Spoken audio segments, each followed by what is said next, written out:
the gently, I'm not against adverbs. Adverbs, I use an adverb every page or so, but adverbs are always crappy tells. It's just the way they are. There's no getting around that. Sometimes a crappy tell is the right word to use at the time. In my opening paragraph, I'm not going to use an adverb. I'm going to show, show, show, show, show. So this is one of those things, you know, the vast the with that ocean's vast rumbling, tussling the sand underfoot, or like there's a million ways that you could say this without saying it gently played, Mm. and just make it a little more visceral, a little bit more showy. And again, it's your opening paragraph, especially if you're going to be taking this to market. You have to understand that the market wants to reject you. Everyone Yeah. thinks that they are sending something to someone who wants to read it. No, they don't want to read it. They actually want to reject it as fast as possible. And I know so many agents that have said, I'll just glance at the first paragraph or two, and if I see an LY adverb, I just reject it right then. I don't even read the first word. That's enough for me to go, oh, this person is a tele writer, and they just reject it.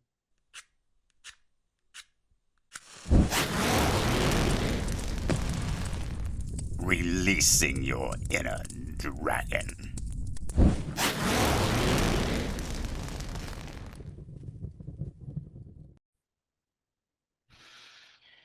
All right. So I think this is our 201st episode. We've got a few in the can, so I'm not 100% sure. It's in the early 200s, but this will be the first critique edit that we've done ever since the 200th episode. So that's exactly what we're going to do today. Some brave soul has sent us some of their writing for critiquing. It is something we try to do about once a month or so, and we're just going to live critique this. If this is something of interest to you, if you would like to submit your work up for sacrifice, the email address is down below. It's releasingyourinnerdragon@gmail.com. Do know we also, a couple times a year, do something called first page reads, where people send us their first pages, and then we act like we are someone from the industry, an agent, editor, whatever, and we talk about when we would reject the piece, or when we feel like the industry would reject the piece, and kind of why, some things to think about and everything like that. So if you do want to be in that, make sure you put first page reads. Otherwise, we're going to assume that it is for this critiquing. But Yeah. Maria's pulled it up. If you are listening on podcasts, we will try to help you visualize what we're editing. However, the best way to do this is to head on over to YouTube, because then you can watch us and you can read along with us, and you can definitely hit the like and subscribe button while you're there. Maybe share it to a writer friend, all things you can do when you're at YouTube. Now, you can do that on your podcast too. You can like and share and subscribe, all of those things. Be really nice. Hi, Marie. What do we have today? All right. So what we have is the first chapter of a story. It looks like Welsh names, so forgive me if I completely butcher them. I have never mastered anything close to Welsh, so but I will do my best. Yeah, so this is pretty blind. I'm going to start reading, and as always, we'll stop after a paragraph or two and discuss. Now, that is something I didn't say. Yeah. Neither one of us has looked at this. We're literally Yeah. coming to this blind just like you are. So we're just going to give our opinions on the fly as we look through this, the same that we would be given to a private client or somebody in the writer's room or whatever. And just on that note, of course, all of this is our opinion. This is an opinion-driven field.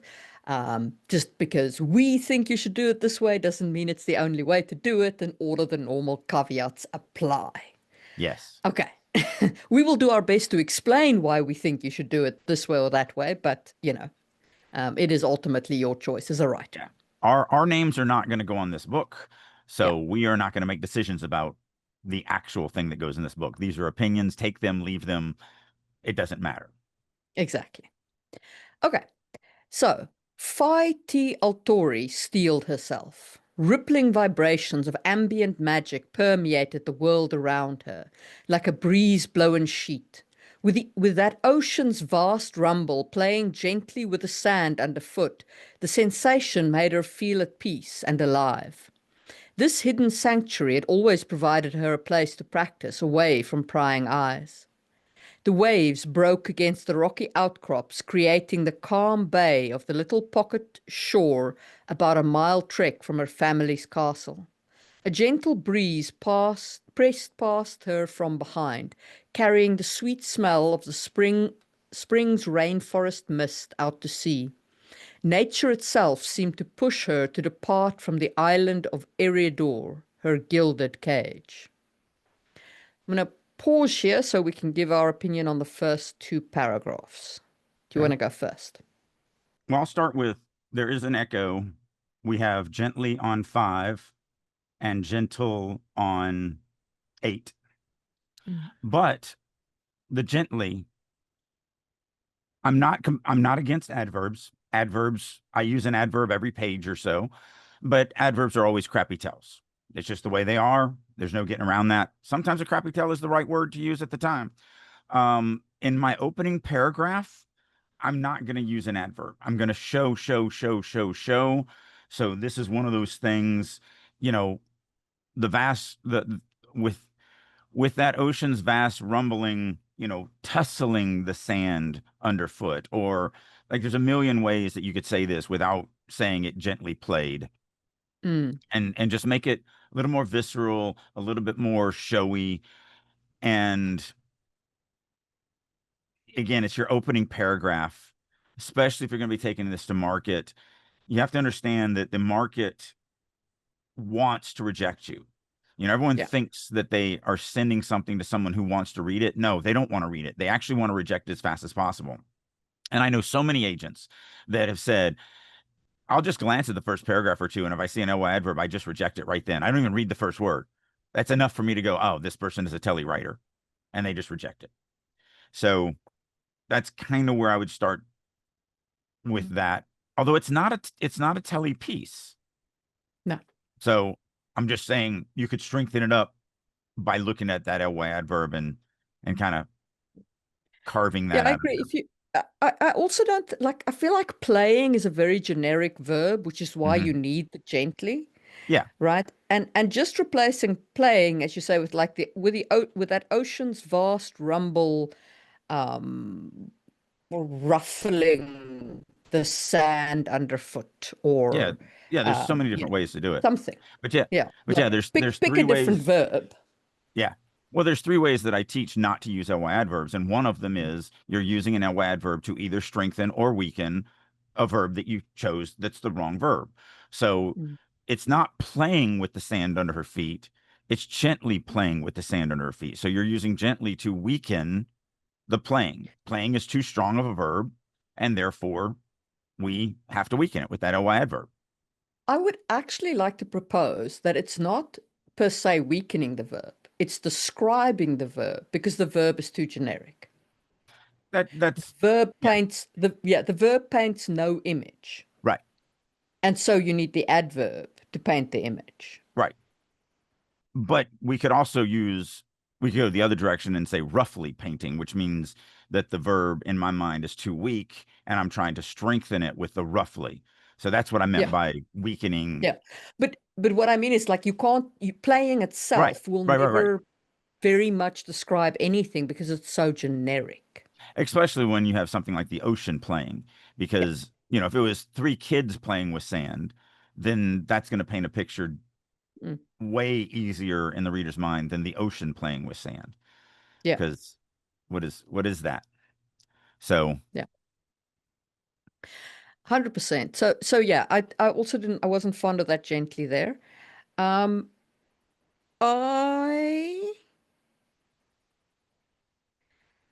one thing that I am not completely like, that I feel kind of like might benefit from maybe not being here, is the mile trek from her family's castle. It just feels like a very specific distance, time placement that I'm not sure I need right at this second, because I'm here, I'm focused in this beach, I'm focused in this moment. Do I need to remove my focus away from this beach, this moment, and look at the castle that's a mile away? And then come back. Now, it is nicely done because you look away and then there's a breeze that pushes you back, right? So there is a like go away, come back motion, which is nice in terms of like the shift of the camera. There's But I'm another nice thing still, about it. yeah, The but I'm other nice still not thing, convinced I need it right this second. well, the other nice thing about it is very short and doesn't Yes. linger and doesn't go into any like her family had lived in this area for 17 generations and her dad was the king and he earned his kingship by killing a giant rat in the basement of his lord's Yeah. like Yeah. you know Yeah, that's why I say like that's why I'm hesitant to bring it up because it feels a bit petty, but I was like, like if I'm gonna nitpick, I'd yeah, nitpick on that. well, and that's the thing in these first two paragraphs there's you have to get really nitpicky because there's some really good stuff in these first two paragraphs. Yes. I like the fact that we start with, with her action, with stealing herself. We immediately get into the magic. Like and this is fantasy, right? This is the stuff we want in fantasy. Right. So it hits us with like, there's magic all around us, the breeze blowing sheet, very, very lovely, like simile there for how the magic feels, Mm-hmm. permeating the world. Nice sensory descriptions. We've got a vast rumble of the ocean. We've got a smell coming with us. We've got the way the wind feels. I love the gilded Lovely. cage. The gilded cage giving us that moment of interiority of like, she's not happy in her life. She wants to escape, even though it looks like a gilded cage. Gives us immediate motivation and latch onto the character. So lots of good stuff. Lots of stuff to like. Now, all Yeah. that being said, the biggest problem that I have with this is the continual choosing of pretty weak verbs. Line 8, pressed past. Line 9, carrying. Line 10, seemed to push. So there's nothing wrong with any of these individually. Mm. But all of them are missed opportunities for just a little bit more punch. So one of the things that I try to do with my verbs, because each one of these, the thing that they do is they just give you the thing, the visual, or the tactile feeling of the breeze or whatever. They don't bring anything else with them.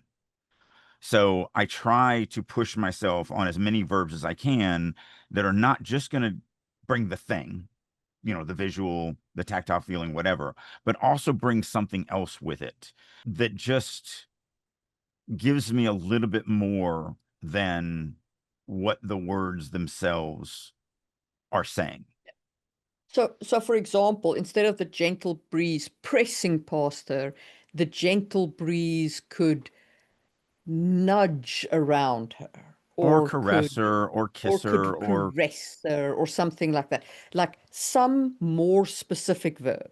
And seemed is always weak. Nature itself pushed her to depart from the island. right. And instead of carrying the sweet smell, it could, writing out of your mouth. Right. It could present the sweet smell like a Or it could be the sweet smell could be interlaced interlaced. in the Yes. midst of the sea or whatever. But Yeah. yeah, I mean, and again, we're being nitpicky because of the fact that this is some pretty solid prose. But Yeah. the last thing that I would bring up for this, and it's probably the same as we go through it, when we get into the descriptions, we could make them. I mean, nah. He. I don't know if it's a male or female writer. They did a pretty good job with making it personal. Yeah. You could make it a little bit more personal, but let's see how the interiority goes. Yeah. Um, No, now that and I'm looking at it, I'm going to retract this. I mean, I think there's some decent making it personal stuff yeah, there. it actually is. It does feel personal. Like Mhm. the descriptions feel like really genuinely we are nitpicking. The verbs could be a little stronger. I'm not in love with that one phrase, but genuinely, these are two solid opening Yeah. paragraphs. Yeah. 100%. Yeah. Opening her eyes and letting the magic flow into her with both arms against her torso, she threw them out wide. The sand surrounding her condensed, pressed down by her command of the motion titan's power. As the ocean met the shore with a wave, fear latched onto the roiling water and pulled the wave further up the beach. It passed her bare feet with a chill as it rose to her ankles. The shiver that accompanied it was easily quelled by the heat of the magic coursing through her. She broke into a sweat but held the spell, letting the water soak into her circle of flat sand. Once satisfied with the saturation, she closed her channel and the ocean reclaimed itself. Okay, so I will say that the sentence on line 11, I had some trouble understanding. Like opening her eyes and letting the magic flow into her with both arms against her torso, she threw them wide. I don't know, it read like something there didn't read 100%. So, I don't know if it's the pronoun of them referring to the arms when we've got the magic. Yeah. And eyes. And eyes and Technically, so on. Yeah. technically, them does point back to the arms, but for me, the reason why I marked this sentence is these are very different things. One is her body position and motion, and the other is the magic that's actually invading her. By having it in one sentence, you're really kind of weakening the imagery of both. By dividing them into two sentences, even if you just went open, I'm not even going to make up any words for this writer. Opening her eyes, comma, she let the magic flow into her, period. With both arms against her torso, she threw, and I don't like the them. Through her because- hands. Yeah, there you go. She threw her hands out wide. Now people just need to understand how important sentence structure is for that visual movie. When you just let me see the magic and let me wallow in that first sentence and then let me see the body motion, it's just so much more powerful in my mind. I'm going to visualize it better. I'm going to be more immersed in the moment. And so that's why I marked that sentence. It's just Yeah, two so I things mean, that aren't really essentially your related. edit would be opening her eyes, she let the magic flow into her. And then With, just period. yeah. And then with both arms against her torso, she threw Her hands out her wide or whatever. hands Yeah. out I like that's wide. yeah. Yeah, because then what happens then, just for everybody listening and watching, is because you've split these two things into two sentences, you give the reader a moment to breathe and absorb the magic. You give the reader a little point of like, okay, I've got my eyes open, I've got the magic flowing into me. Deep breath. I have my arms against me. I throw out my hands. And Yeah. that's kind of the release of magic. And that then has a moment to breathe. Yeah. Otherwise, when you throw them all in there together, first of all, was it a longer run-on sentence? It has so many different pieces in it, but they each now weaken each other as opposed to standing alone and allowing the strength of that moment sit, and then the strength of the next moment sit. So you don't even have to change any words here, although I do have some thoughts on words, but Yeah. Yeah. Then, so what's your next one?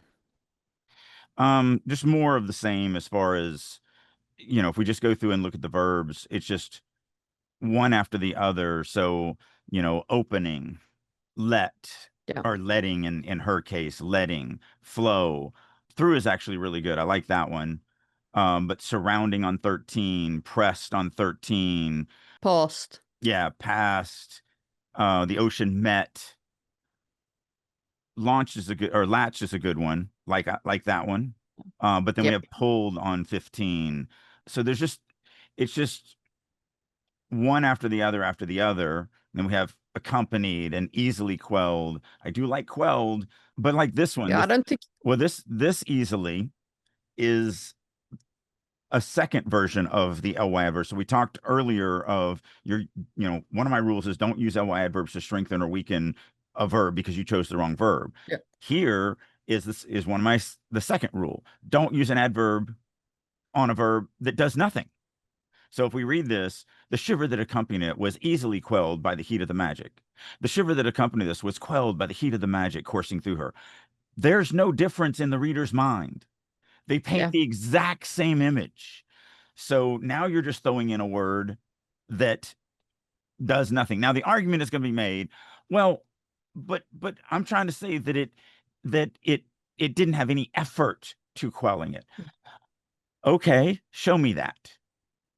Yeah. If that's important, because easily quelled versus, because the readers are still gonna, if you wrote the shiver that accompanied it was quelled by the magic, that means it didn't struggle because you didn't tell me it struggled. So it's the same thing in the reader's mind. When it comes to, at the end of the day, what the reader imagines when they read that sentence, there's no difference. You've just added a word, and it's an ly adverb, which is telly. So again, that's the second way. When you can remove an ly adverb and the sentence does not change in the slightest. And again, yes, there's an argument to be made for, but effortlessness will then show that.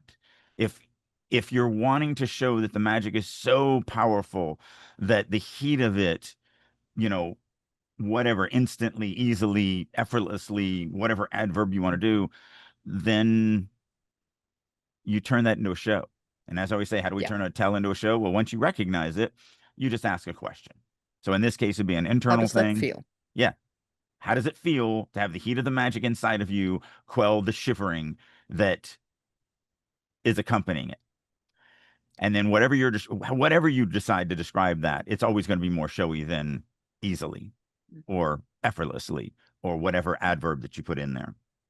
So that was the thing. There's just, and it doesn't I'll also tell you why I don't like easily, because in the next paragraph you then say it's a lie because she breaks into a sweat, she holds the spell, so clearly it's not that effortless. Well, I think this is not her effort, it's the heat of the magic's effort. Okay, so the heat of the but magic, then why did she shiver at all? Right, exactly. So I feel that easily actually doesn't do you any favors. Right. So, and I'm not saying replace every single one of these verbs. What I'm saying is that every weak verb or every blasé verb, I don't even want to say they're weak. They're not even blasé. Every verb that just does the one thing. Opening her eyes, she opens, that's all you see. The ocean met the shore, that's all you see. It just meets the shore. It pressed down, that's all you see. It pressed down. And then you've got pressed and pressed. Well, no, sorry, I read that wrong. Passed. It passed her bare seat, that's all you see. It pulled, the water pulled the waves, that's all you see. It brings nothing else with it. Yeah. Those are all opportunities. Yeah, so if you say, instead of opening her eyes, you say, her eyes fluttered open. That paints a picture of a different kind of movement for the eyes to open. Or her eyes shot open. Mm-hmm. Or stretching her eyes open. Or forcing her eyes open. Or, that brings effort with it. Yeah. And it depends on what you're trying to paint. Sometimes opening her eyes is all we need. Like the writer might be going, no, she doesn't force her eyes doesn't flutter, she doesn't do anything. She just opens. Okay, great. Then this is opening. But what about pressing and met? And like, could any of these bring another thing with it that enhances it? Instead of latched onto the rolling water and pulled the waves further up onto the beach. How about tugged or whatever. I hate writing out of my mouth, but there's so many different things that you could do to show, because it seems like Faith is using magic to actually struggle or to pull the waves. So maybe struggle to haul or whatever.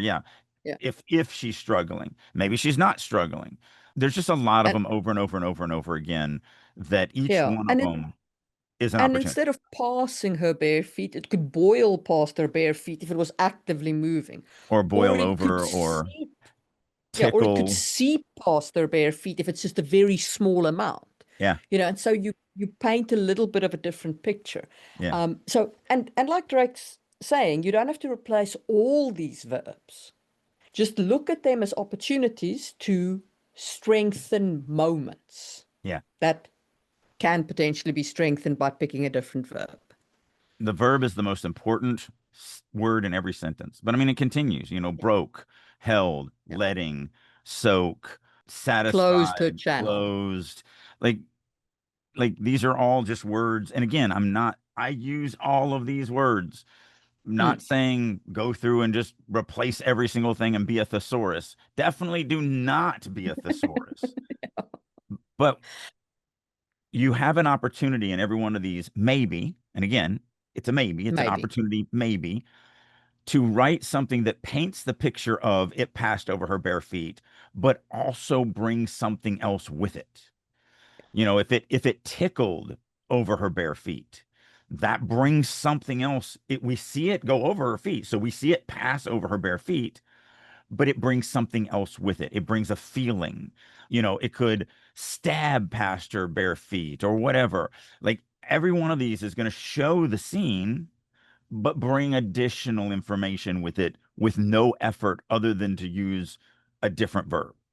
And so Yeah. these are all things that these are fine. They tell the story, but they're all opportunities where you could take it one step further.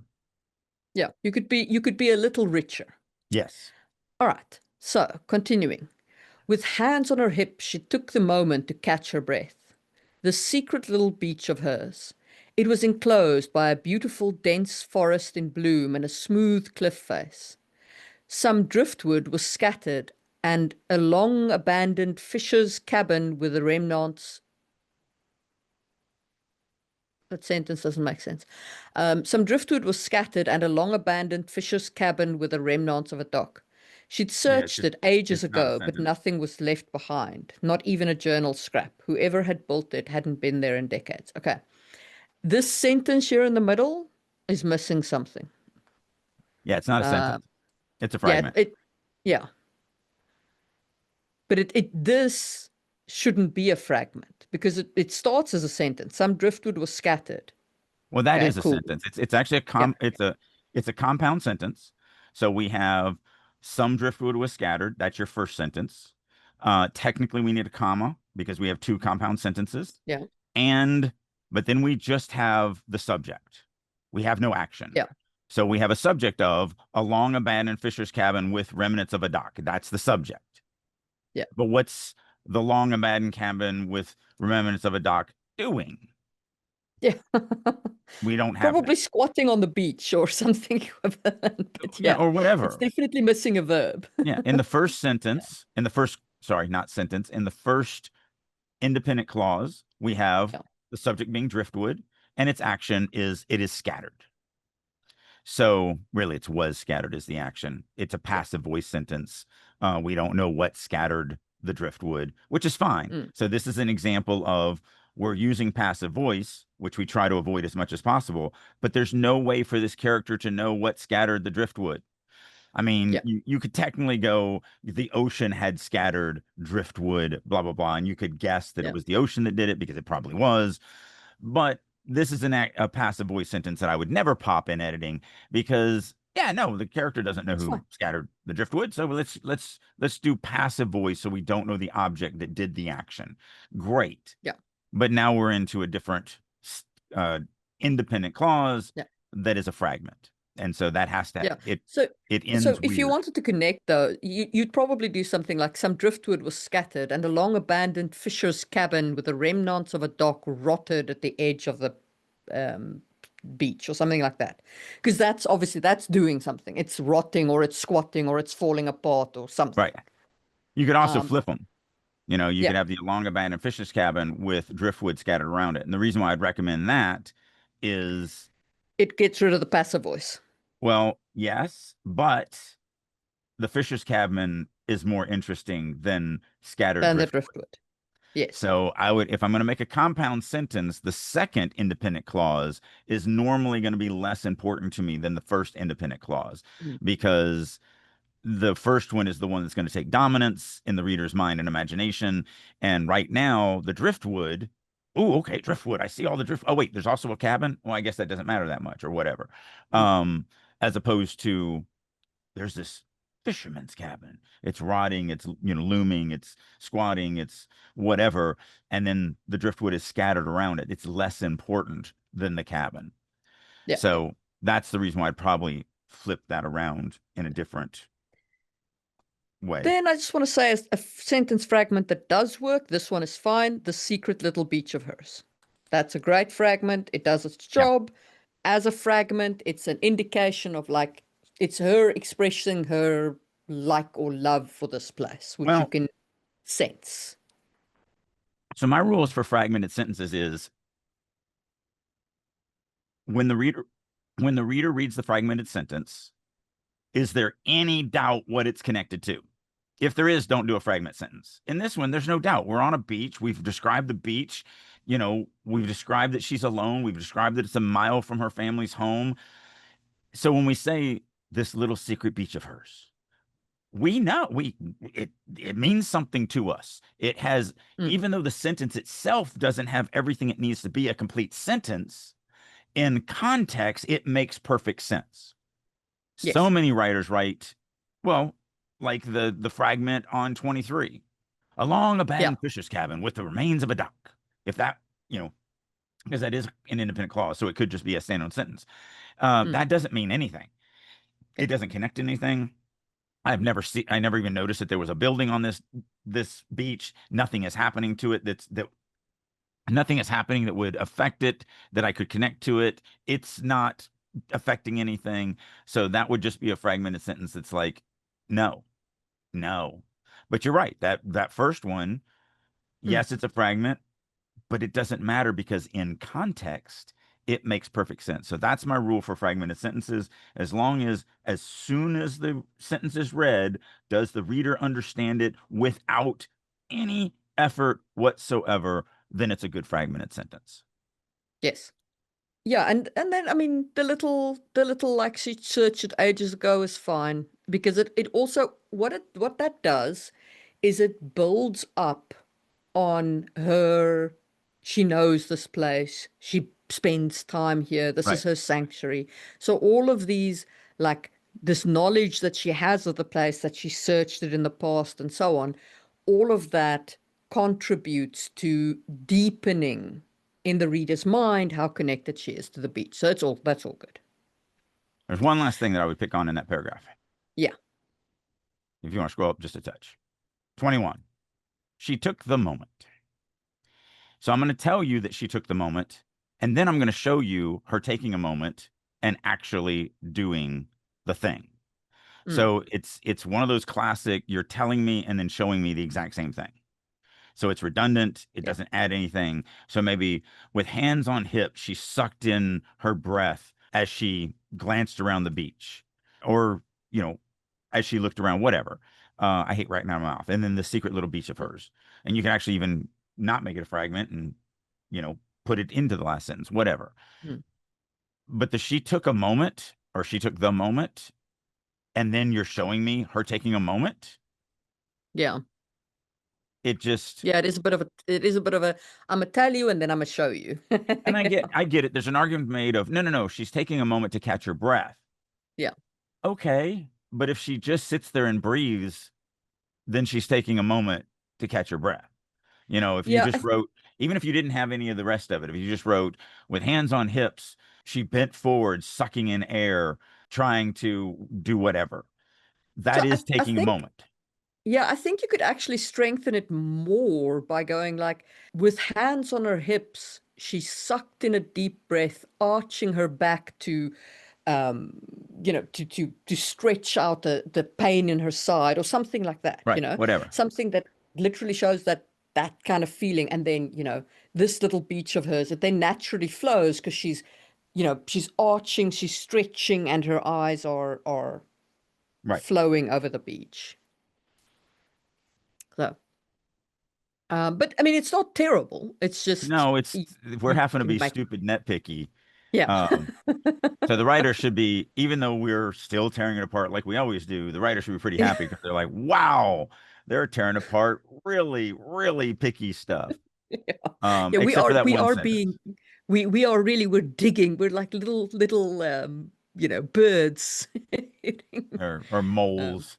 yeah, Yeah, little except for that one sentence. That's a terrible yeah. fragment. Yeah. That's just a Yeah. broken sentence. But I think that's actually just like a typo type. Like I think it's actually a mistake. Yeah, You know? what that actually looks like to me is it's an edit gone wrong. Yeah. So it was written one way, they changed it and didn't realize that in changing it, you created a fragment sentence. I do Yeah. that all the time. It is something that Yeah. just happens.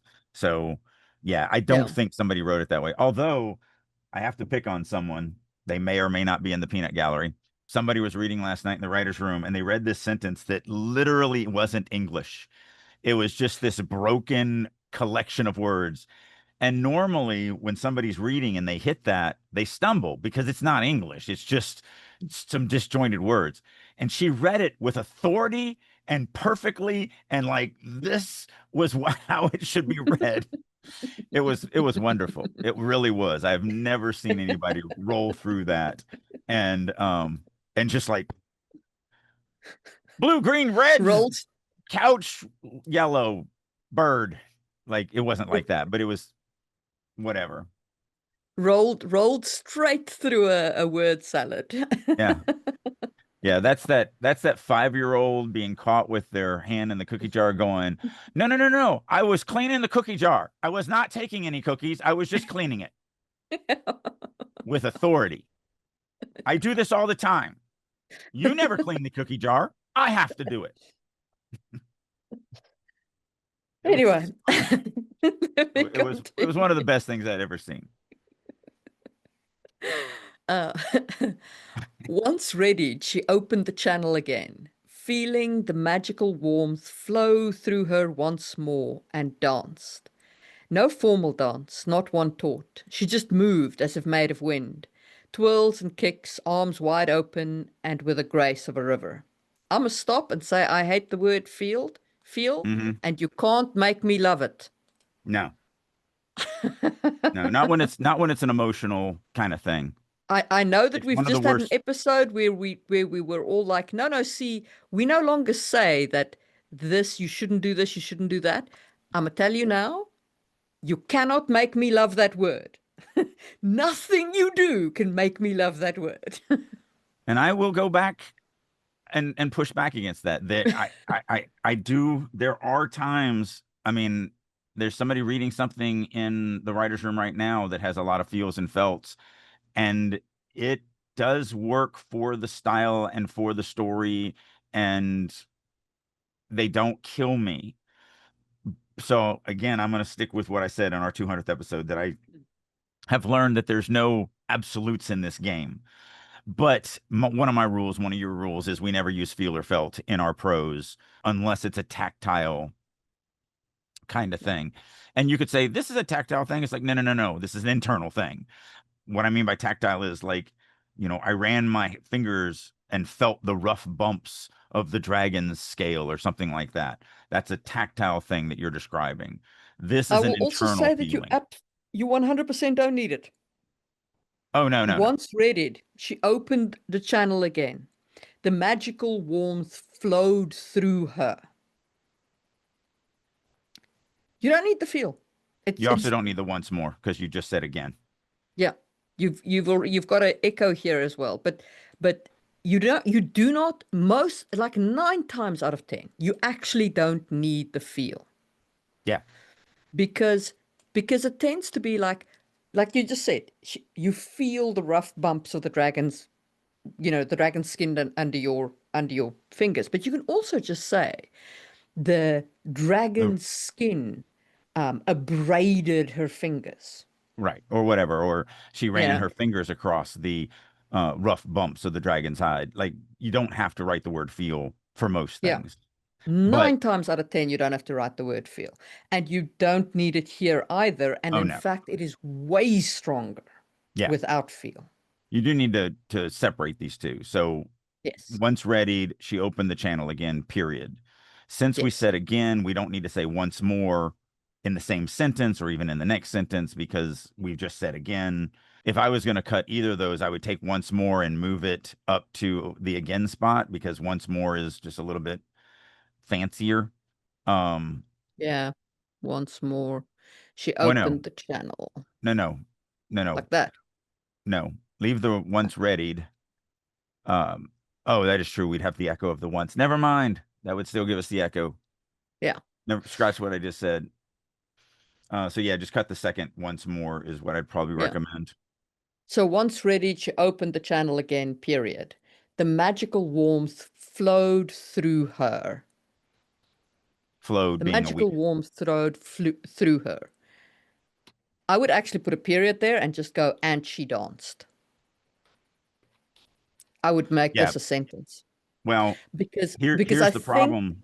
I think it Here's has more impact. And I know people say don't start with an and. Don't listen to them. well, but here's the problem with the way it was written. Yeah. She didn't dance when it Yes, is the and magic danced. danced. The magic dance. The magic flowed through her and danced. The magic danced. Yeah. Not a formal dance, not one taught. And then it was she just moved, but no, she's not moving. The magic is dancing. So that Yeah. was already a pronoun Yeah. issue, or not a pronoun issue, but that was just a sentence structure issue that was incorrect there. Yeah. But I But also you, just like I but you do feel could, like that single sentence starting with and gives it so much more like gravitas. and I can see that. Again, everything is subjective. Marie's Mm. 100% right. For me, I would do comma, lowercase, and she danced. But again, it's subjective. There is no right or wrong answer here. It's just it's how it reads to your ear. Yeah. Because both are right. See, I like the and she dances its own sentence because it gives the Oh, yeah. magical warmth flowing through her its own breathing space in the period.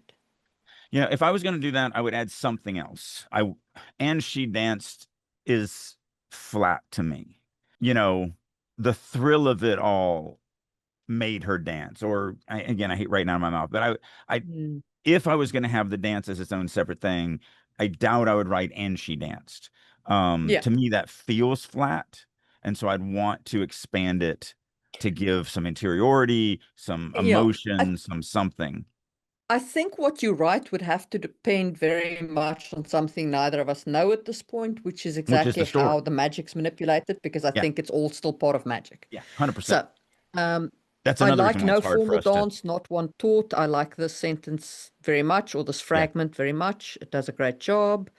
She moved as if made of wind. Sure, moved could be stronger. Mhm. So if there's one thing this writer needs to do, it's some verb. Twirled, glided, Yeah. whatever. There's a whole bunch of words we could use there. Yeah. Well, we got twirls there, so twirls we and don't want to. yeah. This sentence fragment I'm a little less enamored with. Twirls and kicks, arms wide open and with the grace of a river. I feel like that could be connected to the previous sentence Yes, and the whole would be stronger. that's exactly So, what I was going to say. Something like, yeah. as if made of wind, comma, she twirled and kicked, arms wide. And I would probably do arms wide and open, comma, with the grace of a river. She twirled and kicks, arms wide and open. I would do wide and open. Or wide open. That's fine. Yeah, I think you can do that too. Either way. Just wide and open just kind of adds something to it to me. Yeah. But again, it's Yeah, it does. subjective. With the grace of a river, something like that, I think is going to be, because it's all this motion and it all is so intimately related, and you're just describing all of it and the feeling of it. And the thing is, the reason why I don't like that fragment there, right, is very simply the fragment. Let me just accept the format change. The fragment, for me, breaks up the smoothness of the dance, right? You're trying to create an illusion with words, and Yes. periods break up, periods make it a stomping motion. Whereas making it one sentence that all describes the action, makes it flow like a dance. So, And it also does one other thing that I had marked, which is on 27, the word just. yes, Just is usually just not needed. So by yes. doing this rewrite, we kill the just too. Yeah.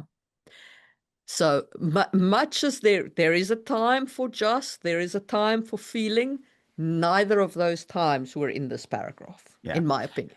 Now let's get completely subjective. Not that we haven't been completely subjective before. So Marie likes no formal dance, comma, not one taught. Awesome. To me, I didn't like that. To me, it's saying the exact same thing twice. And so I think that there's an opportunity there to, I don't know. Or maybe it's just because I'm doing it in my head. Maybe it's just because I want it in a different order.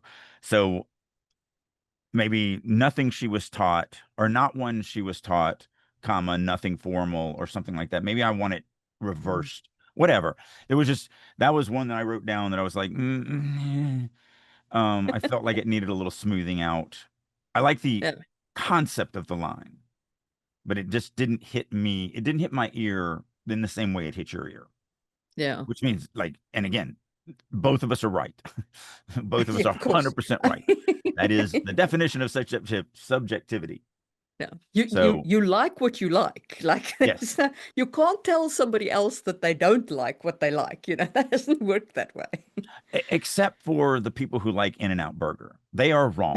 In-N-Out Burger is awful. I don't know why people eat there. No, I get it. I'm glad you like In-N-Out Burger. Keep going to In-N-Out. I have no idea what In-N-Out No, but Burger every American does.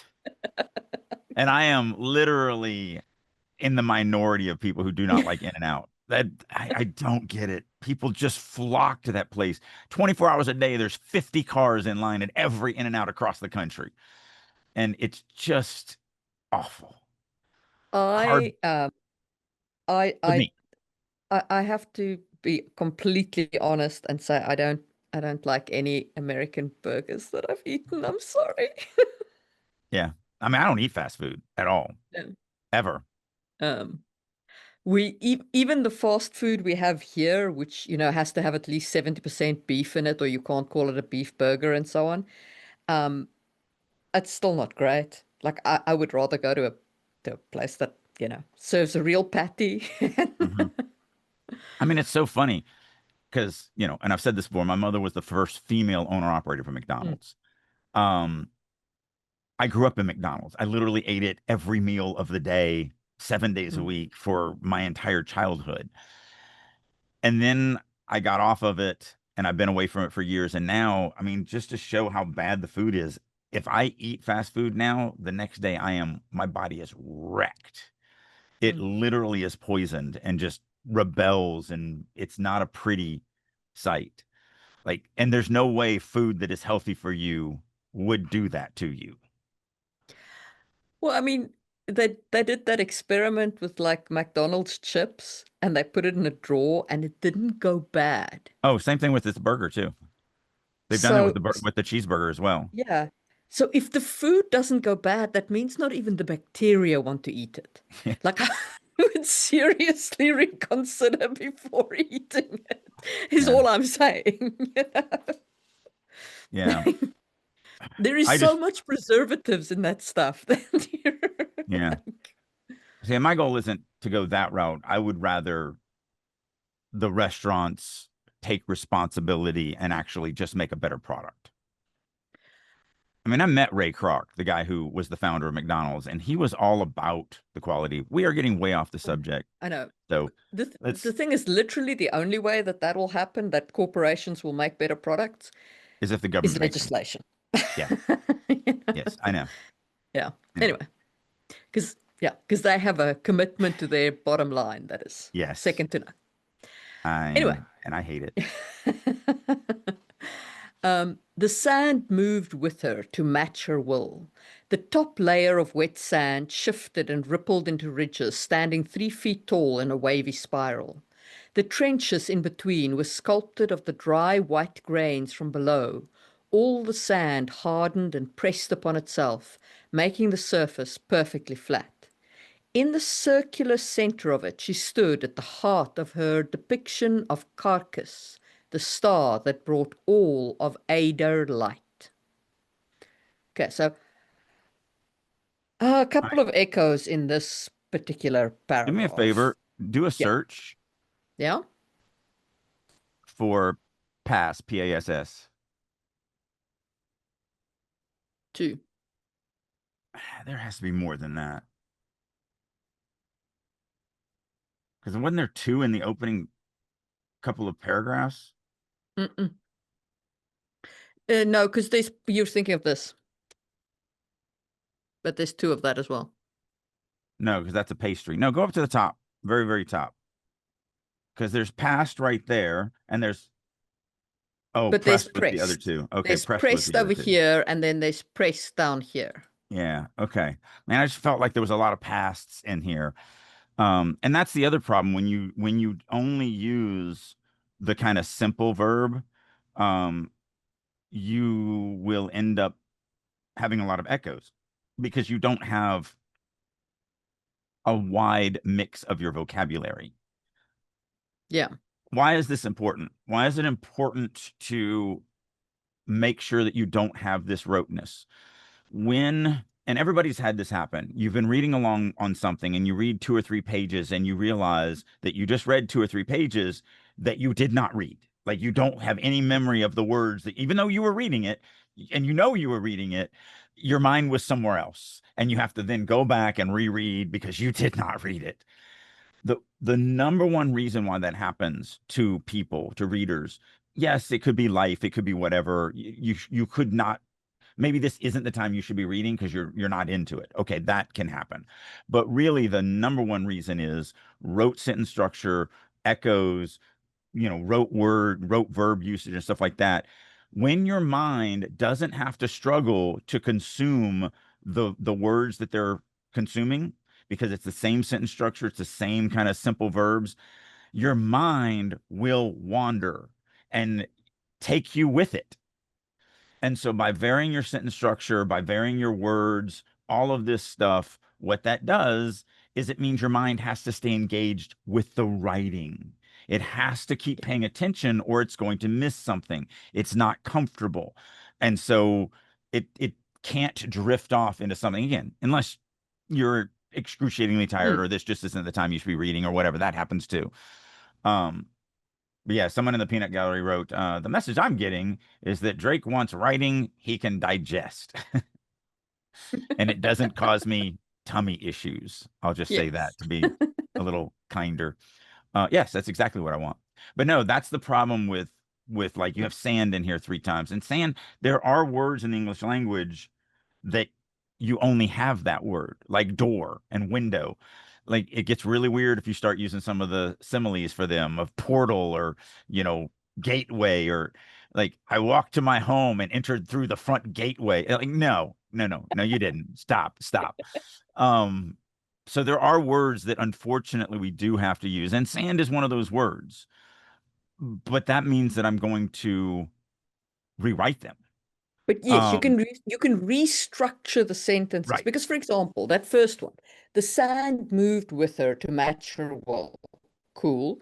The top layer shifted and rippled into ridges. You don't need to say the top layer of wet sand.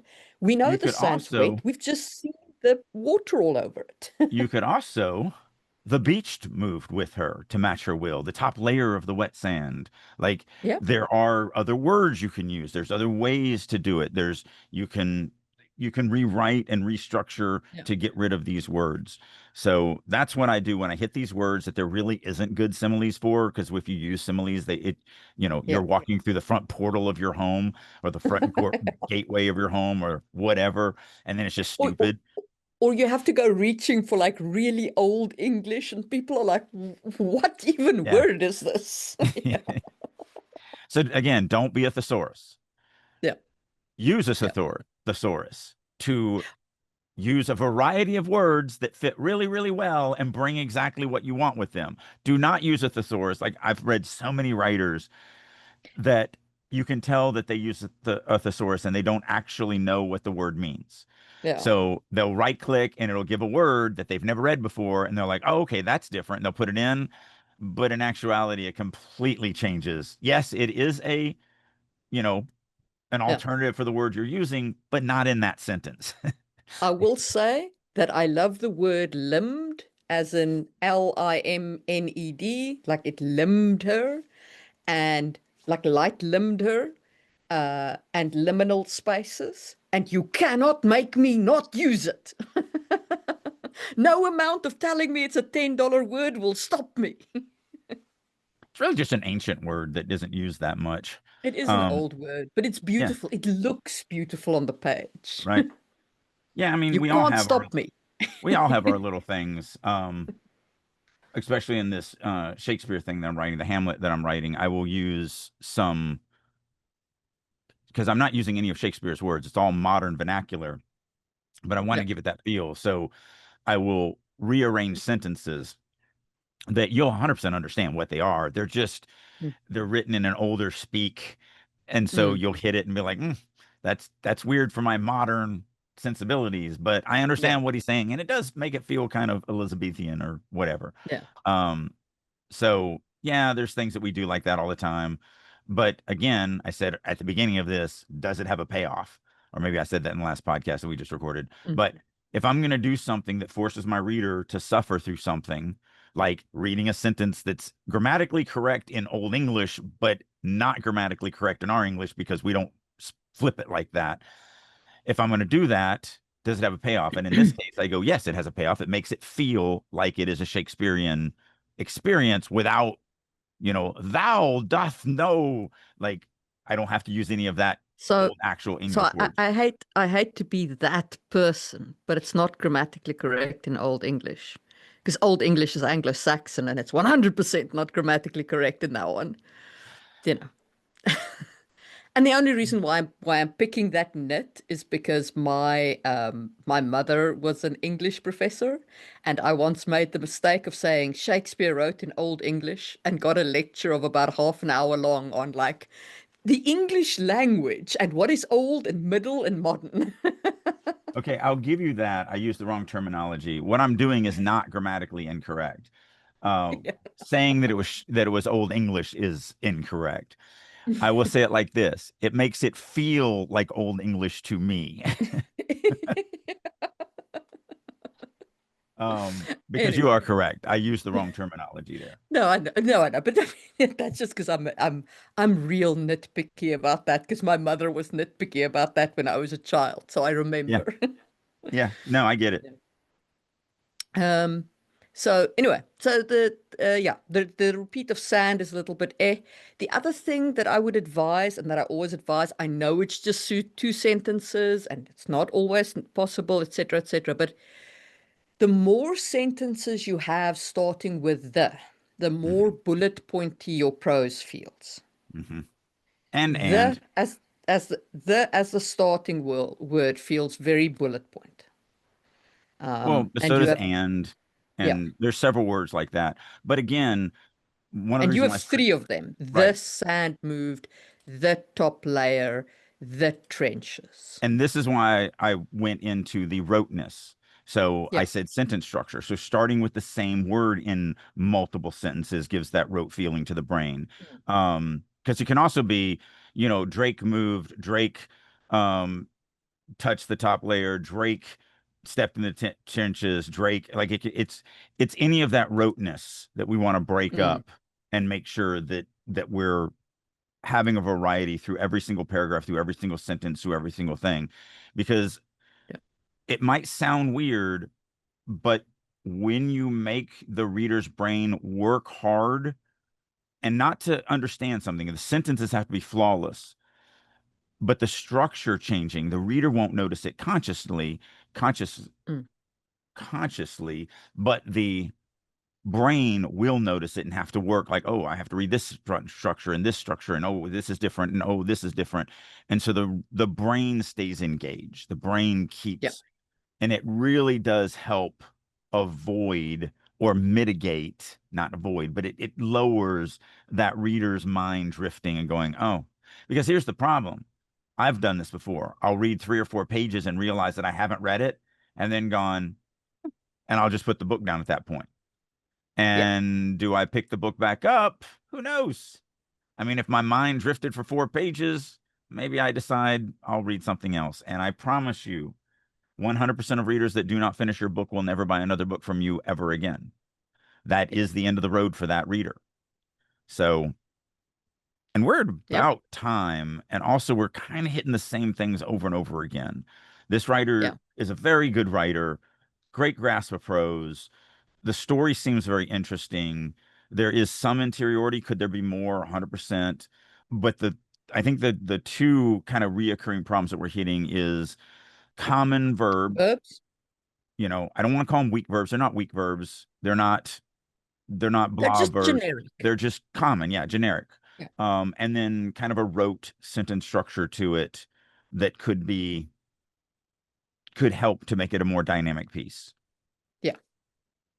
But overall, like, I would give this piece a very, very solid score. This was well done. Well, we didn't talk about interiority. I'd work a bit harder on. Yeah, there could be more interiority. We didn't talk about Because what is her motivation? Yeah. Well, what's her motivation? We've gotten 35 lines into this. What is she motivated by? To escape. She wants to leave her gilded cage. No, nature wants her to leave her gilded cage. Doesn't say that she wants to. Yeah.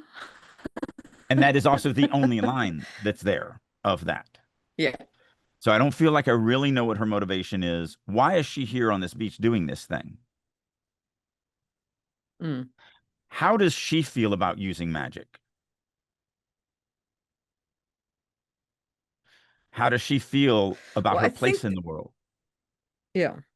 See, these are major questions that I want to give my reader the answers to pretty much on that first page. And that's where interiority comes into play. The answer to all of those questions comes through interiority. And so the other thing that I want to talk about once we got a little deeper into this is there is a bereft of interiority in here. So that would be my problem. This is also a place where we somewhat disagree a little bit, because I feel like I do know that she loves magic because of the way that the magic is written. Right? She dances with it, she moves it. So for me, that's enough for me to go like, yes, she loves magic. Right. And I will agree with that. I agree with you on, we're not sure of her motivation, and we're not sure, like, she's here to practice and away from prying eyes, so we know that. But there could be a little bit more theme around that could be a motif that's strengthened. Yes. That's my point with this. I mean, I would keep reading. Yeah. 100%. I think you need to, you can do some work to strengthen it. You can definitely strengthen the verbs. You can add a little bit more interiority to lean a little bit. But I would keep reading. If I picked this up, if your back blurb had convinced me to look into this, I would keep reading. Yes. Yeah, I'm at the point as a reader. At least half the battle. Yeah, I'm at the point as a reader is if there's nothing annoying in the read, I will keep reading. Yeah. There's nothing annoying in this. This is a solid piece. It could be strengthened with better verbs. It could be strengthened with more interiority. There's things that would make it take it to that next level. But there's nothing in here that makes me go, I don't want to suffer through this. I don't want to read this. Life's too short. And I bought 12 books in the last month. I've read one of them past chapter 3, and I actually finished it. And the one I'm reading right now, I am totally enjoying an insanely amount, and I shouldn't be. When I was on at the, during the conventions at Comic-Con and at Gen Con, several of my friends just kept talking about Dungeon Crawl Carl. And I'm just like, lit RPG, and oh my goodness, I am very much a fan now. I am totally loving, but it is dirty and stupid and 13-year-old humor, and like, it's right up my alley as far as all that stuff. And there's nothing annoying in the writing either. Like, it's actually well written too. But man, am I having fun with it. I'm laughing, and it's just, It's just There's so nothing enjoyable. wrong with that. Yeah, it's just so enjoyable. Yeah, but yeah, I mean, so my my overall takeaway for this author is work a little bit on your verbs, build in some more interiority here and there to strengthen some of the motivation and so on. And But work on some overall, of the roteness. yeah, work on the roteness of the construction. But yeah, I mean, Some good stuff point. though. Yeah, Like, be very happy that what we picked on was very, very picky. yeah, So that's a good submission. That's a good piece. That's somebody that I feel like if they and they don't even have to, like, that piece right there will garner a fan base. There are readers out there yeah, that will read that and be 100% satisfied and 100% want to keep reading more stories from that author. mm, There's so much opportunities to take it to that next level. And yeah, the more levels you go up, the higher percentage of people who read your story will become fans. So right yes, now, who knows what percentage, but whatever the percentage is that would become a fan of that thing right now will increase if it had better verbs. It'll increase if it had more interiority. And so you're just upping your chances of actually getting to the point where you can make a living off of this. exactly. And I think that is a great note on which to end this episode. We will see you soon for another one. Bye. If you are ready to take your writing to the next level and work with a group of highly motivated, dedicated writers who are all working to not only improve their writing, but improve your writing, plus you get to work with me on a weekly basis, then I'll encourage you to check out writersroom.us. This is a website that I have created that I really wish I had 30 years ago. It's everything a writer needs to become a better writer. Not only do we do weekly critique sessions, both from other members as well as me, we have daily writing sessions, I do monthly classes, Q&As, we have activities, I do all sorts of learning exercises, such as I do a quarterly writing prompt contest, and just tons and tons and tons of things. So if you're ready to get serious about your writing and you want to actually finish that novel and have a chance of it being published, then I encourage you to head on over to the Writer's Room and join me there. And as a special promotion for listeners of Releasing Your Inner Dragon, I'll go one step more. If you would like to get 50% off for 3 months, reach out to me. There's a million ways you can do that. You can do it through StarvingWriterStudio.com, DrakeU.com, any of my social medias such as LinkedIn, Instagram, Facebook, X, whatever. Reach out to me, say that you would like to check out the Writer's Room for 50% off, and I will send you a link that will allow you to do just that. So hopefully you're ready to start getting serious about writing, and I'll see you in the Writer's Room. Thank you for tuning in. This is Marie Mullaney, your co-host on this literary adventure. Our goal is to provide you with valuable insights and discussions on writing. If you believe in our mission, please like and subscribe our podcast. Sharing our episodes with your community not only helps us grow, but also contributes to a richer, more diverse conversation about storytelling. We appreciate your support. For a deeper understanding of the topics we've discussed, head over to Just in Time Worlds on YouTube. It is a treasure trove where fantasy meets history and science. Every Tuesday, you'll find new videos that delve into the intricacies of world building, drawing from our rich real-world history. Whether you're a writer, a role player, or just a fantasy enthusiast, Just in Time Worlds offers unique insights that will enrich your perspective. Check it out and join the journey of crafting incredible worlds.